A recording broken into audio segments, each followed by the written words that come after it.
প্রতিটি মানুষের জীবনেই খুব গুরুত্বপূর্ণ কিছু মানুষ থাকে, যাদের ছাড়া মনে হয় তাদের জীবন চলবেই না। শুধু চলবে না বলা ভুল, জীবন তাদের ছাড়া চলতে পারে সে কথা কল্পনাতেও থাকে না। তবু মানুষ হারায়, চেনা গণ্ডি থেকে মানুষ হারায়, চেনা শহর থেকে মানুষ হারায়, এই পৃথিবী থেকে মানুষ হারায়।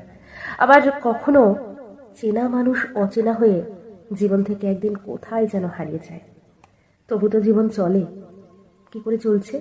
তাদের ছাড়া, তাকে ছাড়া জীবন কি করে চলছে নিজেই ভেবে বারবার অবাক হয়েও দেখা যায় জীবন কিন্তু বহমান। আসলে মানুষ তো অভ্যাসের দাস। প্রিয়জনের থাকার অভ্যাসকে একদিন মুছে দিয়ে যায় তার না থাকার অভ্যাস।